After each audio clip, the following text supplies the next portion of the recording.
সন্তান যদি যেতে যায় তার সঙ্গে যেতে মা বাবা, আর সন্তান হেরে গেলে সবচেয়ে বেশি দুঃখী হয় মা বাবা। একটা উদাহরণ দিয়ে বুঝতে সহজ হবে। আমাদের একটা লোকাল স্টাফ সকালে অফিসে আসছে, তার চোখ দুটোটা লাল হয়ে আছে। আমি জিজ্ঞেস করলাম কি সমস্যা, রাতে কি ঘুম হয় না ভালো? সে জবাব দিল না। তার পাশে আমাদের আরেকটা লোকাল স্টাফ ছিল, সে আমারে বলল, সুলতান, তার খুব মন খারাপ, সে কান্নাকাটি করতেছে ভীষণ। কি হয়েছে, সমস্যা কি, কেন কান্নাকাটি করতেছে? সব কিছু ঠিক আছে?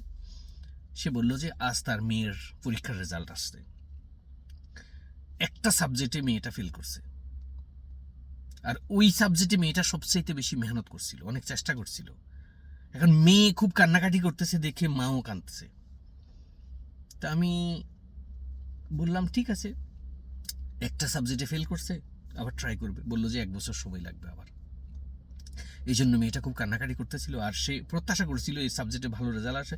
সামহাও কোথাও গলত হয়েছে, এই জন্য সেও কাঁদতেছিল। তার দেখা তার মাও কান্নায় ভেঙে পড়েছে। আমি তার দিকে তাকে মনে মনে ভাবলাম, আসলে পৃথিবীর সব মা বাবাই একই ধরনের। সে কি আমিরাতের, নাকি সাউদির, না বাংলাদেশের, না ইন্ডিয়ার, না আমেরিকার, না কোনো রাশিয়ান, কোনো পার্থক্য নেই।